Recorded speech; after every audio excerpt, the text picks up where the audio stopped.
Seja bem-vindo ao podcast Pão e Vinho. Aqui a sua vida será edificada.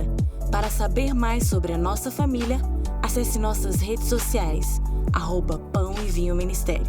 Fique agora com a palavra e até a próxima.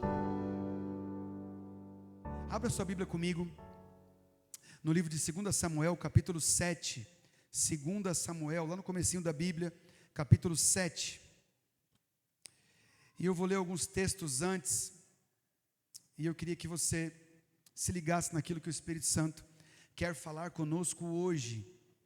Hoje é um dia de ceia, e é um dia muito importante para nós, é um dia de celebração. Você abriu aí? 2 Samuel, capítulo 7. Muito bem. Segura aí, amém? O nosso Deus é um Deus de misericórdia. Nosso Deus é um Deus de graça, é um Deus de amor. A gente concorda com isso? Você está aqui hoje? Você poderia falar comigo hoje? Amém. Nosso Deus é um Deus de misericórdia, é um Deus de graça. Ele é um Deus poderoso, é um Deus justo, é um Deus também de justiça e de juízo.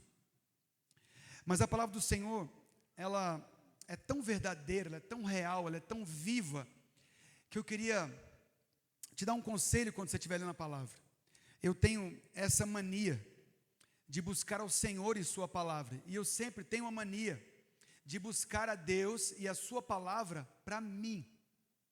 Então, dificilmente você vai me ver pregando aqui alguma coisa que eu gostei, que simplesmente eu ouvi, qualquer coisa nesse sentido. Fatalmente você vai me ver aqui ministrando. Se você vê o pastor Flávio ministrando aqui, provavelmente eu vou ter vivido essa palavra, ou vou ter sido muito impactado, ou vou ter sido muito impactado por essa palavra, para estar aqui falando com você. Por quê? Porque eu leio a Bíblia pedindo: Espírito Santo, por favor, me mostra o que é isso aqui que eu estou lendo. Fala comigo em alguma parte importante. O que é que o Senhor quer falar comigo nisso que eu estou lendo? Porque não serve mais para nada se for só para conhecimento. Se for só conhecimento, eu posso entrar em qualquer roda de briga, de teologia, de conceito bíblico, e eu vou ser um bom discutidor de verdades bíblicas, se for só conhecimento. Agora, se for vida dentro de mim essa palavra, então nem de discussão eu participo. Concorda comigo? Se essa palavra gerou vida no meu coração, e você diz: olha, o que você leu aí está errado, não é o que você leu. Ah, não? Então peraí, Mateus capítulo 5, verso 7. Bem-aventurados os misericordiosos, porque alcançarão misericórdia. Mais que felizes serão os misericordiosos, porque alcançarão misericórdia. Se eles já são misericordiosos, qual a intenção deles em alcançar uma coisa que eles já são? Concorda? Porque a misericórdia que eles vão alcançar é a misericórdia que vem do alto, porque o Sermão da Montanha, ele trata de uma constituição do reino, ele trata decretos para o reino de Deus nessa terra. Então aqueles que praticam aquilo que Deus colhem de Deus a mesma coisa. Então quando eu estudo, eu leio, e Deus brilha para mim na Bíblia, faz brilhar para mim, mais que feliz, Flávio, você vai ser, se usar de misericórdia com as pessoas, porque uma coisa vai acontecer com você, você vai alcançar a minha misericórdia, diz o Senhor para o Flávio. Isso faz toda a diferença para a minha vida. Porque no dia seguinte que eu li essa palavra, ou no mesmo dia, se eu a li de manhã, eu vou ter a oportunidade de exercer misericórdia na vida de alguém. Concorda comigo? A gente tem possibilidade de exercer misericórdia todos os dias. Misericórdia é eu não imputar a alguém uma culpa, um pecado, mesmo que ela mereça. Eu não executar alguém por causa daquele pecado. Eu não executar alguém por causa daquela culpa, mesmo que aquela pessoa mereça. Eu ajo com ela com misericórdia, e eu ouço o coração dela, e eu me aproximo dela, eu entendo o que ela está passando, e eu com misericórdia posso chegar perto. Porque a nossa tendência é rejeitar aquilo que é mal e desejar aquilo que é bom, sim ou não? Então, se eu considero que aquilo é ruim, eu rejeito, sai de perto de mim. Se eu considero que aquilo é bom, eu me atraio por aquilo, fica perto de mim. Mas o Senhor está derramando sobre nós misericórdia para que a gente fique perto daquilo que é ruim. Porque aquilo que é ruim precisa de misericórdia. Por quê? Porque além da misericórdia, vai vir sobre aquilo que é ruim juízo.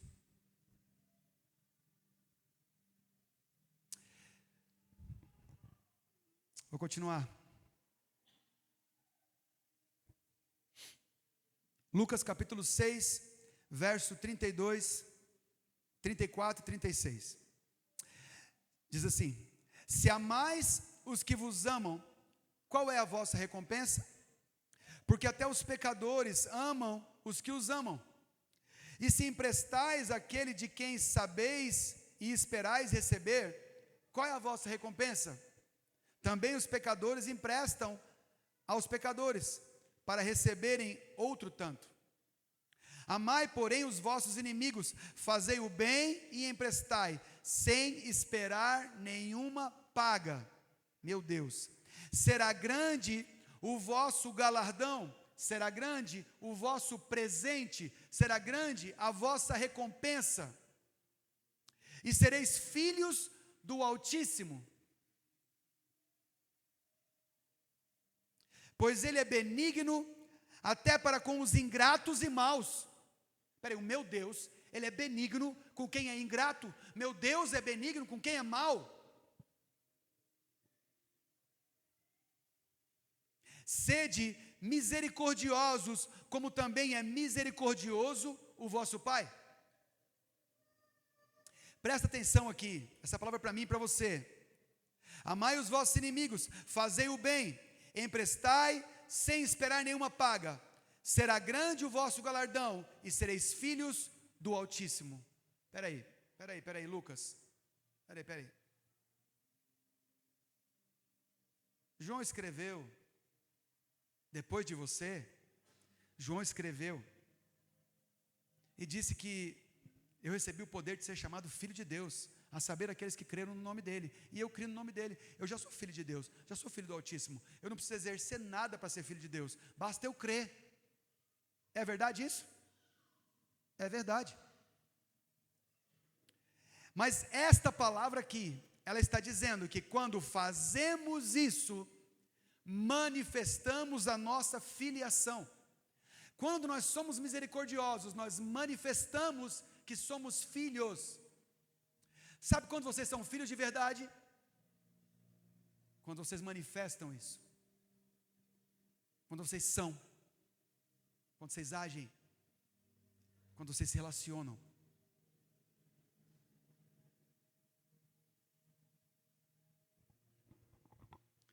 É muito duro isso, porque a gente gosta muito da palavra salvação, mas ela é só o início, ela não é o final. Ela é o início da nossa vida com Deus. Eu fui salvo e você foi salva para começar uma caminhada com Deus, não foi para finalizar. Ninguém finaliza a vida na salvação. Aquele que creu em Jesus, recebeu Ele como Senhor e Salvador da sua vida, pronto, recebeu a salvação. Recebeu uma salvação para o resto dos seus dias, e até lá, o céu espera a manifestação que a graça te proporcionou. Eu vivo embaixo de uma graça, mas eu caminho sobre a graça. Eu estou debaixo da graça geral, da graça comum, como todos os seres humanos. Por isso que o Senhor ama, e o Senhor é benigno até para os ingratos e até para os maus. Deus não é maligno para os maus. Deus é benigno porque Deus não é maligno. Ele vai ser benigno para qualquer pessoa. Por isso que os princípios aplicados da forma correta beneficiam aqueles que aplicam os princípios, não importa.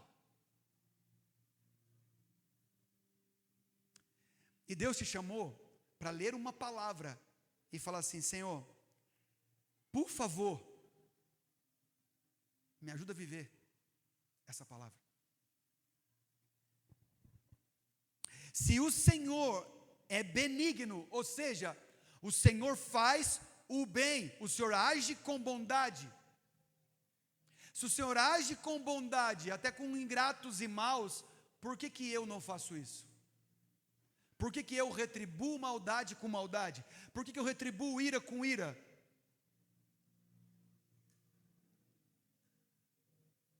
Por que eu retribuo uma maldade que fizeram comigo com outra maldade? Ah, pastor, mas tem aquela palavra, olho por olho, dente por dente. Aquela palavra foi cumprida na cruz do Calvário. E não tem nada a ver com isso. Estava se falando de direito no meio de um povo. Não estava se falando de vingança.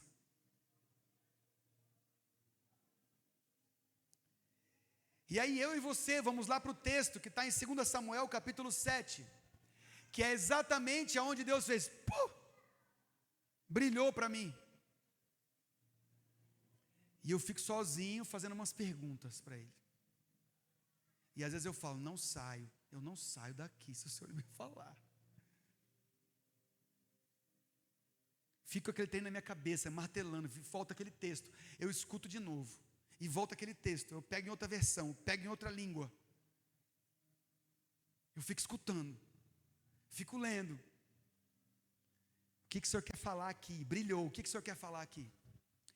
E essa palavra em 2 Samuel 7, do 12 ao 17, Deus falando através do profeta Natã com o rei Davi, e dizendo para ele a respeito da sua posteridade, o que ele faria com seu filho Salomão. E no meio desse caminho ele dá uma informação muito, muito importante. Que ele não ia tirar a misericórdia de Salomão, como ele retirou a misericórdia de Saul, o rei. E eu olhei aquilo ali de novo e falei, será que é isso que o Senhor quer falar comigo? E a palavra, não retirarei a misericórdia de Salomão, como fiz com Saul. Eu falei, o Senhor tirou a sua misericórdia de cima de alguém?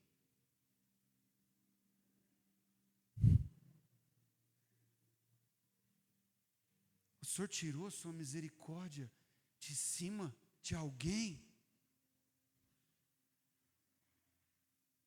Ele ficou quietinho, não falou mais nada. Olha o que o profeta Natã falou para Davi, falou da parte de Deus. Quando os teus dias forem completos, versículo 12 do capítulo 7 de 2 Samuel, quando os teus dias forem completos e vieres a dormir com os teus pais, então farei levantar depois de ti um dentre a tua descendência, o qual sairá das tuas entranhas, e estabelecerei o seu reino. Eu vou estabelecer o seu reino. Que reino? O reino de Salomão, porque senão ele falaria o teu reino. Mas ele falou o seu reino. Das tuas entranhas, o seu reino. Ele edificará uma casa ao meu nome, e confirmarei o trono do seu reino para sempre. E lhe serei por pai, e ele me será por filho. E se vier a transgredir, castigá-lo-ei com vara de homens e com açoites de filhos de homens. Olha que palavra é essa que ele lançou para Salomão, filho de Davi, avisando Davi: mas a minha misericórdia não se apartará dele, como a tirei de Saul, a quem tirei diante de ti. Porém a tua casa e o teu reino serão firmados para sempre. Aí ele estava falando de Davi. Diante de ti, teu trono será firme para sempre. Conforme a todas essas palavras e conforme a toda esta visão, assim falou Natã a Davi. Ele retirou a sua misericórdia de Saul? Retirou. Se você não viu na Bíblia Deus retirar sua misericórdia de cima de ninguém, eu quero te avisar, ele retirou a sua misericórdia de Saul.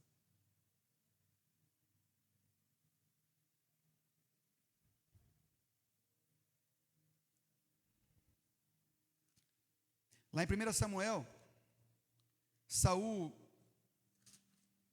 revela o seu coração.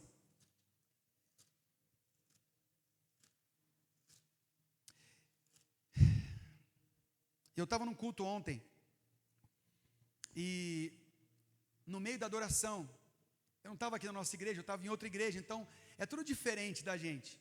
Toda igreja uma é diferente da outra. E eu, como pastor, olhando aquelas diferenças todas, quando começou a adoração, eu fechei meus olhos e comecei a cantar a canção que eles estavam cantando. Comecei a cantar junto com a igreja a canção. E eu fechei os meus olhos, falando assim: Senhor, eu quero te adorar. E eu vim aqui para isso hoje. E o pastor, um amigo meu que abriu o culto, falou assim: olha, você veio aqui hoje para adorar o nome dele.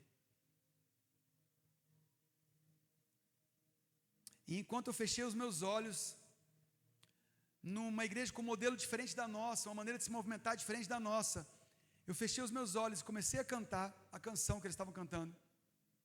Aliás, começamos a cantar aquela canção, e veio uma impressão no meu espírito bem forte assim, ó: eu estou aqui. Eu estou aqui porque tem corações que me adoram. Então, você pode achar essa igreja legal, pode achar outras igrejas mais legais que essa, você pode olhar a estética, você pode olhar a ministração, você pode olhar a camisa xadrez do pastor. Aí você pensa: lá na igreja tal é assim, na outra igreja é assim, lá eles cultuam desse jeito, lá eles cantam esse tipo de canção, aqui canta desse jeito, como é que eles oram lá, como é que oram aqui? Você pode fazer a comparação que você quiser, não tem valor nenhum a sua comparação. Por quê? Porque o Senhor olha o coração, e misericórdia na minha vida e na tua vida é derramada no nosso coração, porque aqueles que andam em misericórdia alcançarão misericórdia. E o Senhor olha para mim, olha para você, e Ele nos prova e nos testa, e olha para nós como um pai olha para os seus filhos, todos os dias, porque Ele nos dá a oportunidade de exercer misericórdia, todo santo dia. Sabe por quê? Porque a Bíblia diz que as suas misericórdias, as misericórdias de Deus, elas se renovam sobre nós a cada manhã. Ele tem autoridade para avaliar a minha e a sua misericórdia no dia a dia, porque Ele faz isso todos os dias. Eu e você fomos chamados para amar as pessoas, independente do que elas são e do que elas fazem. Eu e você fomos chamados para nos aproximar das pessoas com um espírito misericordioso, não imputando sobre elas um pecado que eu e você não somos nem responsáveis, nem temos autoridade para dizer: eu não faço o que você faz. Pensa sobre isso agora. 1 Samuel capítulo 15.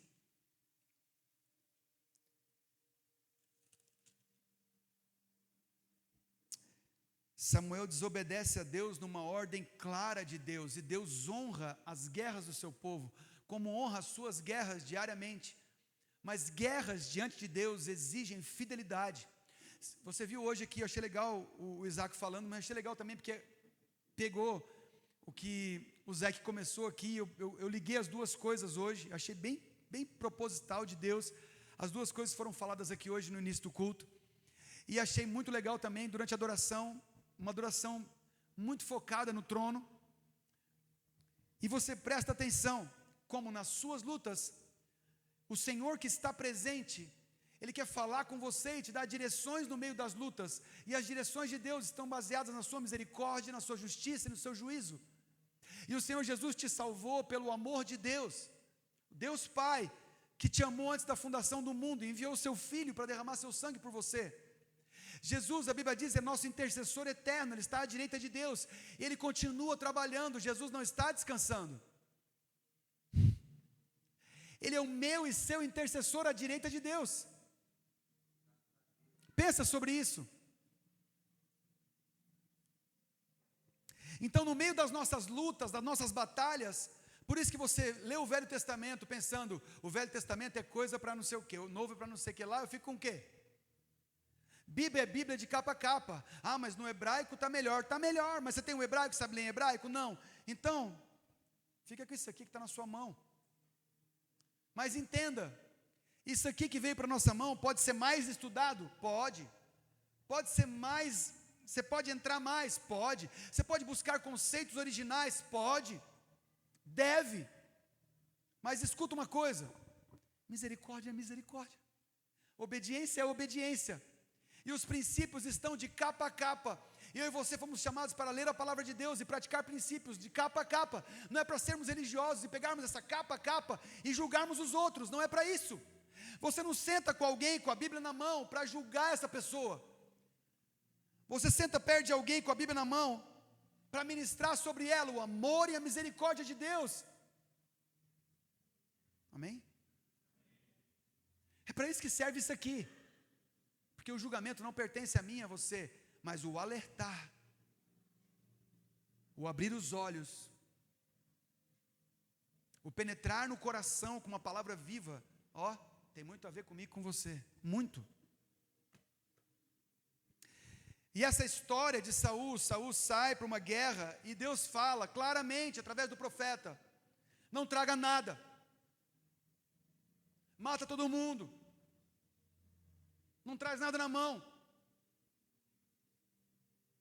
E ele, com uma ótima de uma intenção, ele desobedece a Deus e traz o rei, alguns dos seus e algumas coisas capturadas. E o profeta trata isso de uma forma tão séria, porque Deus trata de uma forma séria. A Bíblia diz que Samuel, o profeta Samuel, quando chegava numa cidade, era vida ou morte. Samuel não ia para uma cidade para outra, para conversar com ninguém, para tomar cafezinho, comer pão de queijo com ninguém. Se ele saía de onde ele estava, para ir para uma cidade do povo de Israel, era para lançar uma palavra de verdade de Deus, que ele tinha recebido. Então Samuel chegava na cidade, as portas iam se fechando. Meu Deus, o Samuel chegou, para quem será essa palavra? 1 Samuel 15, 22, ele diz assim: porém Samuel disse: tem porventura o Senhor tanto prazer em sacrifícios e holocausto, quanto em que se obedeça a sua palavra? Eis que o obedecer é melhor do que o sacrificar, e o atender é melhor do que gordura de carneiros. Essa palavra, essas informações, esses apontares aqui do profeta, estava falando exatamente de um altar de sacrifício do povo de Israel.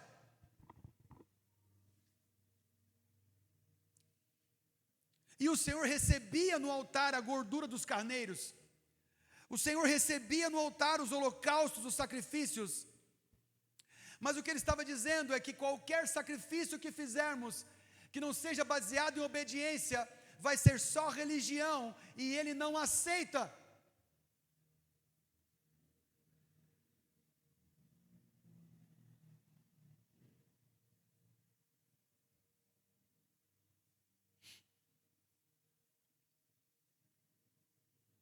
Tem porventura o Senhor tanto prazer em holocaustos e sacrifícios, quanto em que se obedeça a palavra do Senhor? Saul era um homem que não estava preocupado, não estava nem aí com o zelo de Deus. E você sabe o que o Senhor zela na sua vida? Você tem ideia do zelo que o Senhor tem pela sua vida? Pelo sacrifício que foi pago por você? Pelo amor de Deus de entregar seu próprio filho e fazer o que fez? Pelo amor de Deus de enviar o seu Espírito e encher a terra por amor de mim e de você? Por uma promessa que o seu filho voltaria por amor de mim e de você? Você imagina o zelo que o Senhor tem por mim e por você, para que vivamos uma vida santa. E se você nunca ouviu falar de santidade, você está aqui pela primeira vez. Santidade não é não pecar. Santidade é andar na presença dEle. Uma vida santa, uma vida que reconhece, é consciente da presença de Deus e opera na presença de Deus.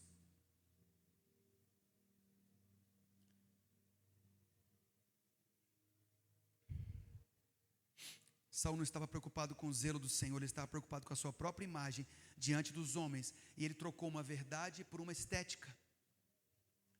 Por isso que Deus falou comigo ontem, eu estou aqui.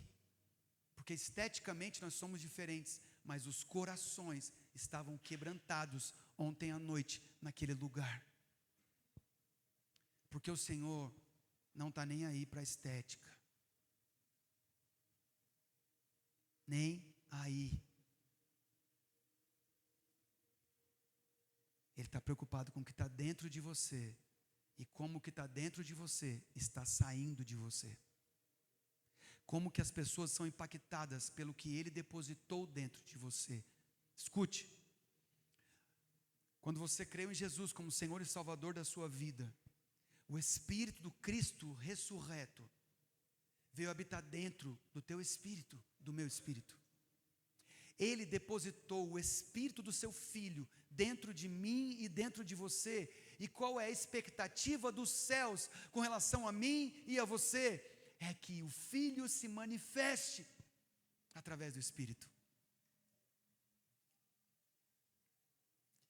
Então, quando não agimos com o coração de Deus, agimos com o nosso próprio enganoso coração, então não cumprimos, então não executamos aquilo que somos chamados para fazer.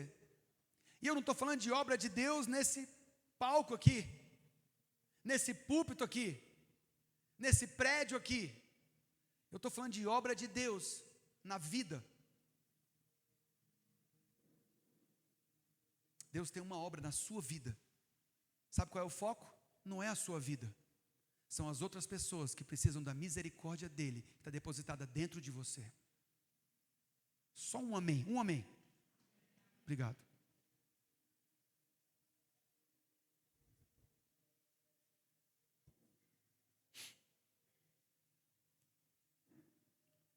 Lá em Jeremias capítulo 2.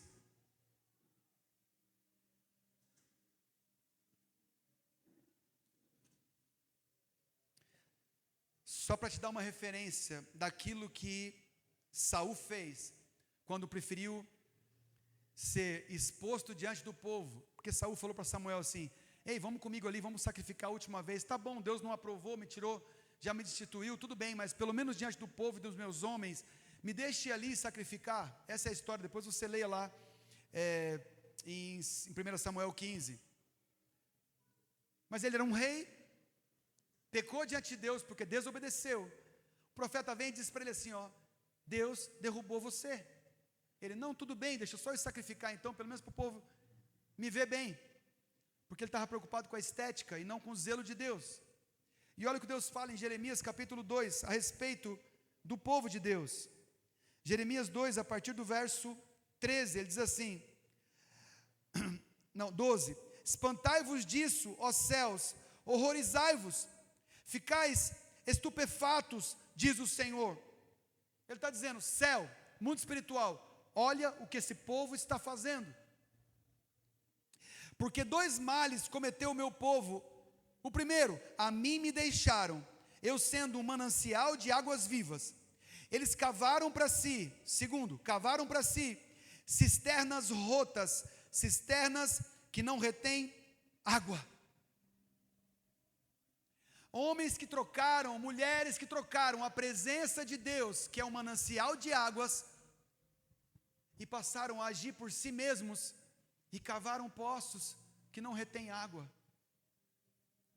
Que quando você cava um poço, você precisa torcer, orar, pedir a Deus, para que o poço retenha água. O poço que você cavou. Agora, manancial de águas é encontrado. Manancial de águas é encontrado em algum lugar. Tem manancial de água que está logo abaixo da gente, poucos metros, tem um que está a 200 metros, não importa. Tem mananciais à flor da terra, mas mananciais são encontrados. O que Deus estava dizendo era, eu prefiro ser encontrado e derramar sobre você muitas águas, do que ter que te pingar a aguinha de poço. E o poço que você mesmo cavar, ou seja, toda vez que você caminhar nas suas próprias forças, querer exercer sua própria misericórdia, o seu próprio juízo, a sua própria justiça, não tem água de Deus nisso. A sua água pessoal vai acabar.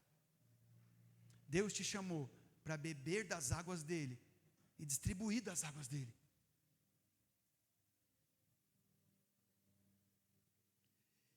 E eu quero te lembrar que Davi passou a sua vida sendo obediente. E Davi caiu? Caiu. Davi pecou? Pecou. Mas qual é a palavra? A palavra. Olhando para Davi, obediência ou desobediência? Obediência. O cara foi transportar a arca, transportou do jeito errado, morreram 2. Ele volta chorando para Deus, o que eu faço então? Vai lá e faz do jeito certo.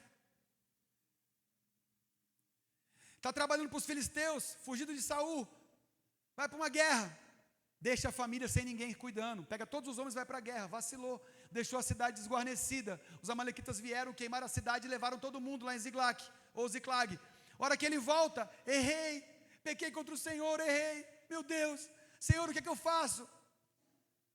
O Senhor vai me dar esses homens? Vou sim, Davi, vai lá, faz tal coisa, vai atrás, eu vou te entregar esse povo nas suas mãos. Por quê? Porque o coração de Davi era um coração misericordioso. Nessa situação de Ziklag, que eu não lembro qual é o texto aqui, a hora que ele vai buscar a sua família no acampamento dos amalequitas, ele encontra um escravo egípcio, não, um escravo etíope. E qualquer chefe de exército, capitão de exército, encontrando um escravo de outro exército, doente, já matava o cara, não serve para nada. Só que Davi parou e falou, cara, o que está acontecendo com você? Eu estou doente, quem é você? Eu sou etíope, sou escravo dos amalequitas, o capitão do exército me deixou aqui, eu comecei a ficar doente, ele me largou para morrer. Davi falou, toque um pouquinho de comida, se fortalece. Você sabe onde eles estão? Porque a misericórdia de Davi sobre aquele homem trouxe a vitória. Deus falou para Davi que ele ia receber a vitória. Mas no meio do caminho, Deus bota um teste de misericórdia em Davi. Isso acontece comigo e com você. Quantas pessoas precisam de nós no caminho e a gente vira as costas? Ou quantas pessoas ruins Deus coloca na nossa vida e a gente não tem paciência com elas e não consegue exercer misericórdia porque não dá tempo para conviver? Quantas pessoas Deus queria fortalecer e botar em pé e seriam pessoas úteis para o reino, porque foram para Davi, e nós jogamos na estrada e deixamos morrer. Já pensou?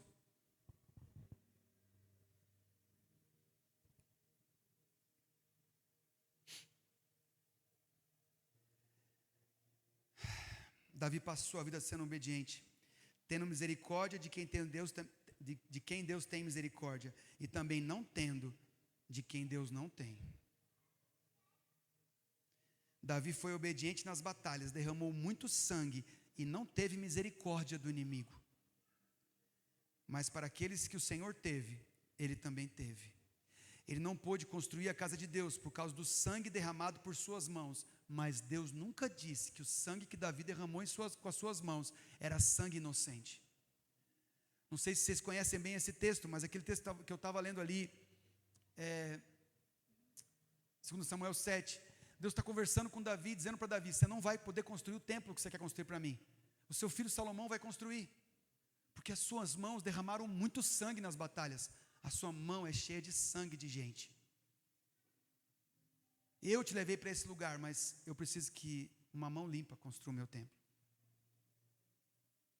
Mas Deus nunca disse que o sangue derramado por Davi era sangue de gente inocente.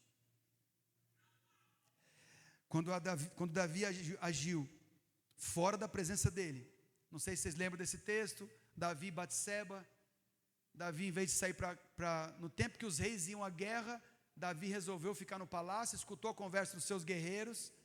É como se os meninos, líderes da casa aqui, falassem, pastor, não vem para a vigília não, fica descansando em casa.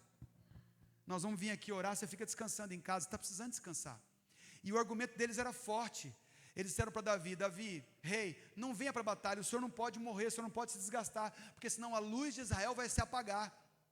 O Senhor é a luz de Israel. Quem é a luz de Israel? Israel era Deus, não era Davi. Mas os seus soldados chamaram Davi de a luz de Israel. A luz de Israel não pode apagar. O senhor precisa ficar aqui no castelo, as batalhas são muito grandes, são muitas batalhas. E Davi ficou, desejou a mulher do próximo, mandou trazer, ele era um rei, não sei se vocês sabem. Escute uma coisa. Escute uma coisa.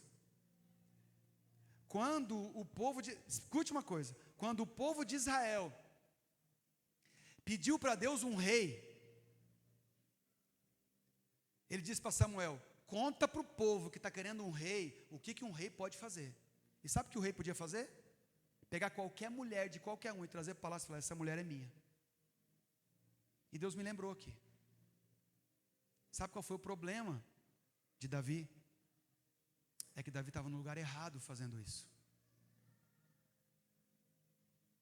E Davi olhou Batseba e mandou vir. E Batseba engravidou. E Davi, para não sair culpado, mandou matar o marido dela. E Davi entrou no juízo de Deus. Porque Natã, o profeta, foi usado por Deus para dizer para ele: a mesma espada que você usou na guerra por obediência a mim, é ela que vai agir agora na sua família, porque você não me obedeceu e você pecou contra mim nesse tempo. Mas a misericórdia de Deus continuou sobre Davi, porque mesmo sendo um homem falho como eu e você, Deus via no coração dele misericórdia. Não é porque ele era perfeito.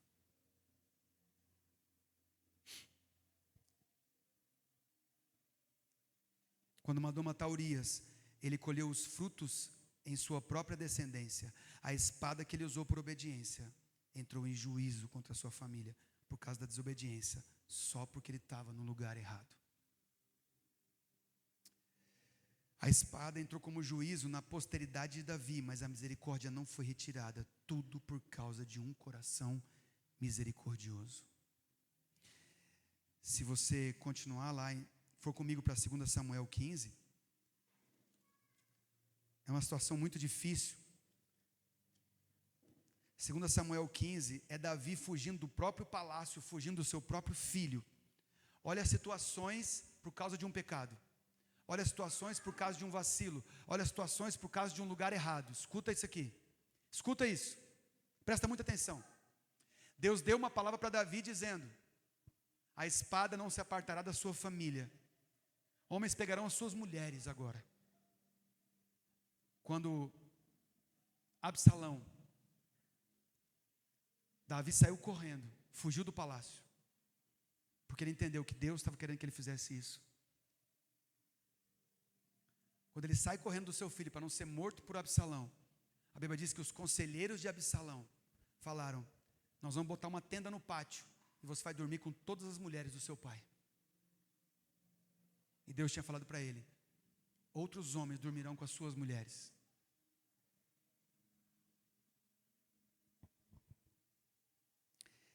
Olha isso aqui, 2 Samuel 15, 19. Davi, vou ler o 14. Disse, pois, Davi a todos os seus homens que estavam com ele em Jerusalém: levantai-vos e fujamos, porque não podemos salvar-nos de Absalão. Dai-vos pressa a sair, para que não vos alcance de súbito, lance sobre nós algum mal e fira a cidade a fio de espada. Davi saiu correndo, escondido do seu próprio palácio, com os seus homens e as suas famílias.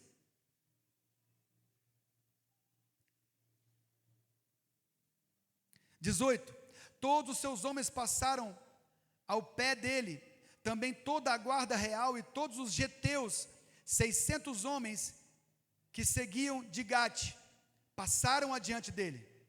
Presta atenção. Só que um homem chamado Itai era guerreiro geteu, era comandante dos homens de Gate, o comandante que acompanhava Davi com seu exército, fugindo porque era leal a Davi. Disse, pois, o rei a Itai, o geteu, estrangeiro, não era israelita: por que irias também tu conosco? Volta e fica-te com quem vier a ser o rei, porque és estrangeiro e desterrado da tua pátria. Ele estava dizendo: cara, eu já te aceitei aqui, você e os seus exércitos, eu te aceitei como estrangeiro, você já faz parte do nosso povo, tem os benefícios de ser um estrangeiro, não venha junto comigo, eu não preciso que você venha comigo. 20, chegaste ontem e eu já te levaria comigo hoje, conosco a vaguear, quando nem mesmo eu sei para onde eu vou. Volta, pois, e faze voltar os teus irmãos contigo. Davi rejeitou um exército de Gate todinho. Olha o final da frase, do 20. E contigo sejam misericórdia e fidelidade. Porque Davi, ele só podia entregar o que ele tinha. E por fidelidade àquele homem que guerreou com ele um monte de batalha, e não era israelita, e guerreou no exército de Israel, por fidelidade a esse homem, e por misericórdia, porque ele sofreria sendo estrangeiro, fora dos portões de Jerusalém, ele disse: fica, cara, eu abdico do seu exército para me proteger, mas eu quero que você fique por misericórdia e por fidelidade, e fiquem contigo a tua misericórdia e a tua fidelidade.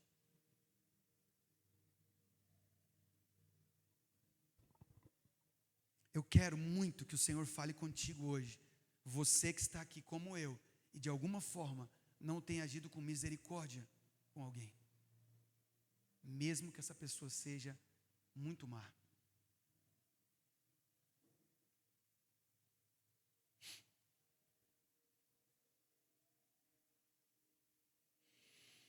Segundo Samuel 12, de 10 a 13, Deus coloca eu quero ler para você entender que está na Bíblia isso. Deus fala a respeito disso, de uma espada que nunca ia se apartar da família de Davi. 2 Samuel 12, 10 a 13, por isso a espada nunca se afastará da sua família, pois você me desprezou e tomou a mulher de Urias, o hitita, para ser sua mulher. Sabe por quê que ele tomou a mulher do hitita, Urias? Primeiro, porque ele desprezou a Deus. Ele era um rei, guerreiro e sacerdote, Davi era um rei, guerreiro e sacerdote, e ele desprezou a ordem de Deus de estar no campo de batalha, e ouviu a voz das pessoas que estavam em volta dele, e ficou em casa, porque ele desprezou a Deus, e tomou a mulher. Ele não adulterou. Meu Deus, que heresia. Corta aí, faz um vídeo e corta. Davi era rei, ele poderia pegar a mulher de qualquer homem do seu reino.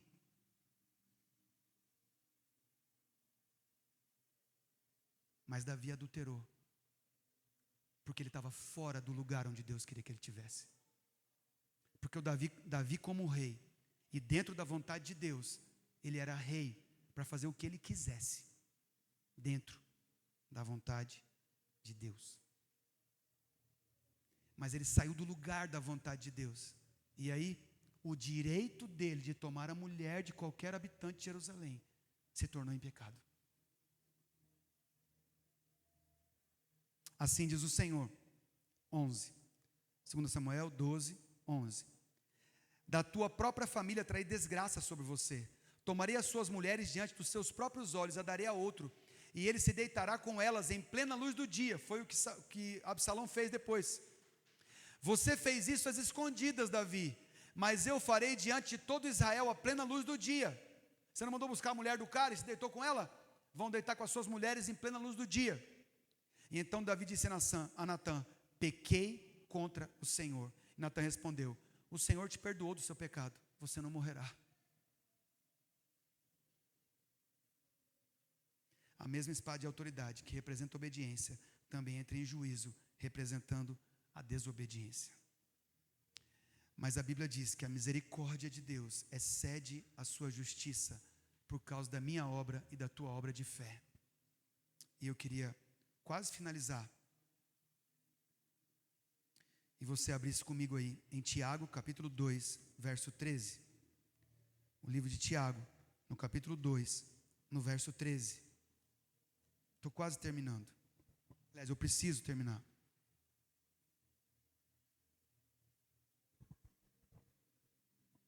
Tiago 2,13. Olha que interessante, que às vezes parece que a gente não lê essa palavra na Bíblia.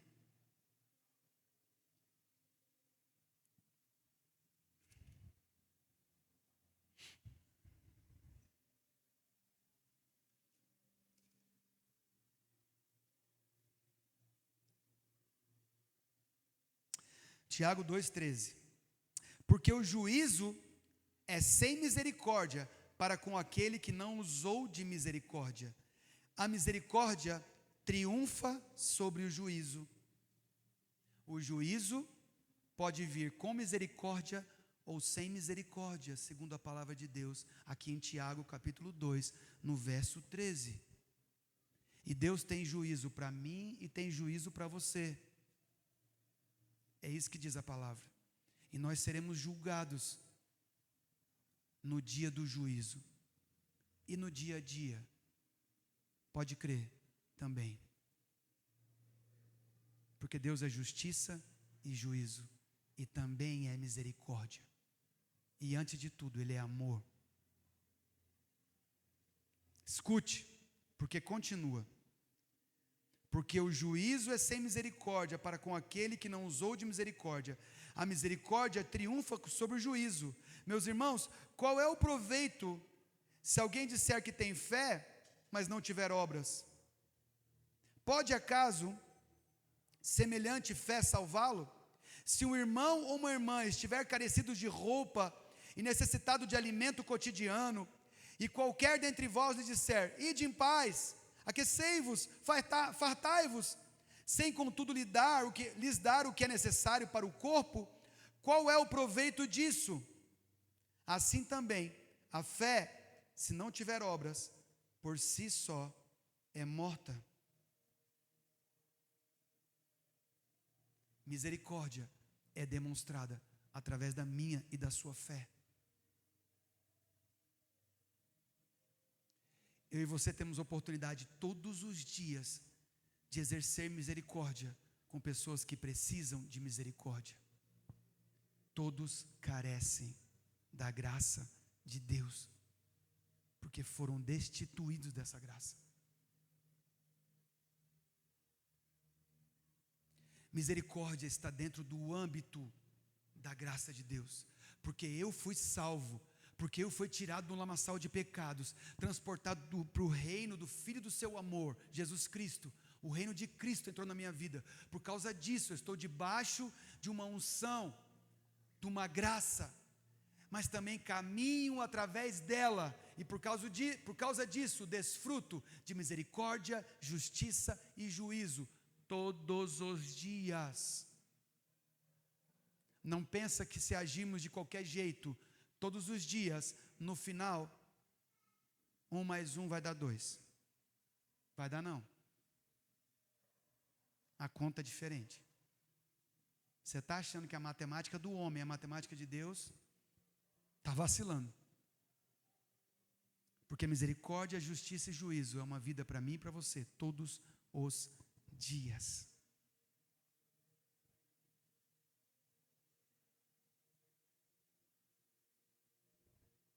Olha o que a Bíblia diz em Tito capítulo 3. Tito capítulo 3, deixa eu só ver.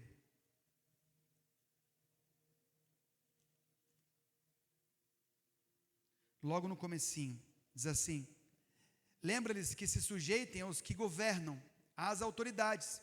Sejam obedientes e estejam prontos para toda boa obra. Não difamem a ninguém, nem sejam altercadores, mas cordatos, ou seja, educados.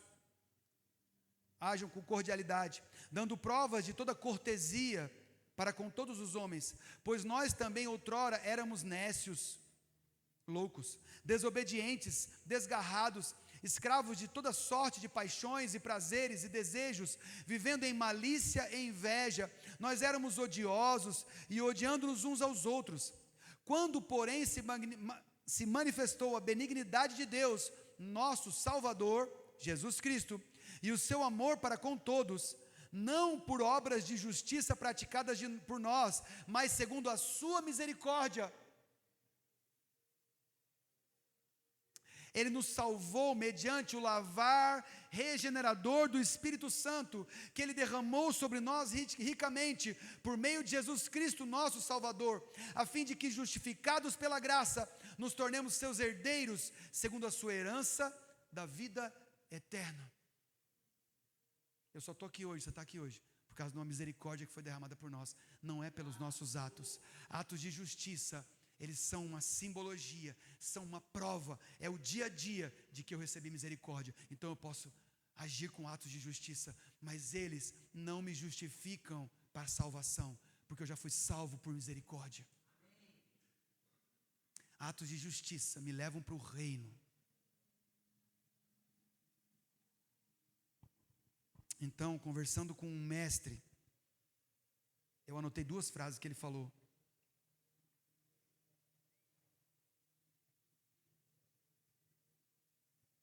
O juízo e a espada chegam para os que são de Deus, mas para estes é justamente o juízo de Deus que permite que a misericórdia se manifeste. Vai vir o juízo sobre mim, sobre você, a qualquer dia, a qualquer hora. Mas junto com o juízo, vai se manifestar a misericórdia. Se em você ele encontrar misericórdia.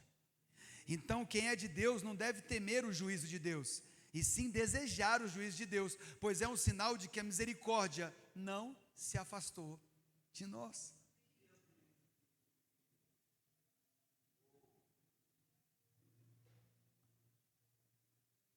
Frases do mestre Augusto.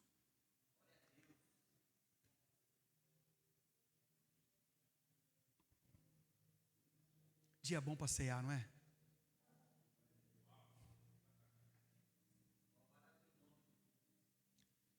Essa palavra é para a gente pensar na gente, naquilo que a gente carrega, e é principalmente para a gente pensar nas outras pessoas que nós convivemos no nosso dia a dia, para saber se nós estamos sendo filhos de Deus mesmo, se nós estamos nos manifestando como filhos do Altíssimo. Eu queria convidar, se vocês puderem subir, a equipe de adoração, se puder subir, eu agradeço.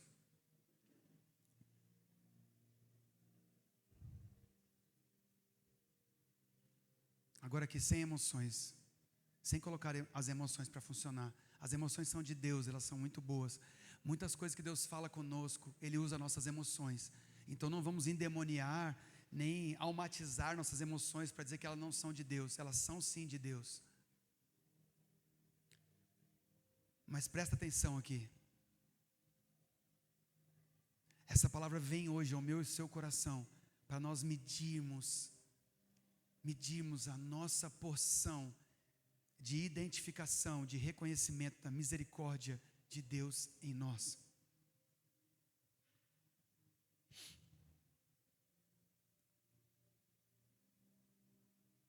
É muito bom nós recebermos misericórdia. Às vezes é vergonhoso. Às vezes é vergonhoso alguém ser misericordioso com a gente. Por quê? Porque a gente merecia se dar mal.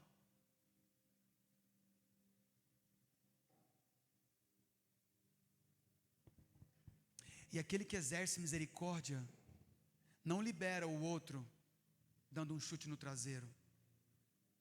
Aquele que exerce misericórdia não libera o outro declarando acusações de longe. Aquele que exerce misericórdia não libera o outro dando um mata-leão e jogando para o lado. Não. Aquele que exerce misericórdia desde que se aproxima daquele que precisa. Porque a misericórdia de Deus foi feita para que eu e você nos aproximássemos daqueles que precisam. Eu quero dizer uma coisa para você. Eu e você carecemos de misericórdia das pessoas todos os dias. E quero dizer, eu e você somos instrumentos perfeitos de Deus para exercer misericórdia. Porque anjos não pecam.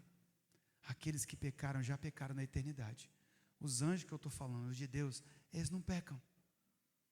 Eles não têm por que exercer misericórdia. Eles não foram chamados para isso.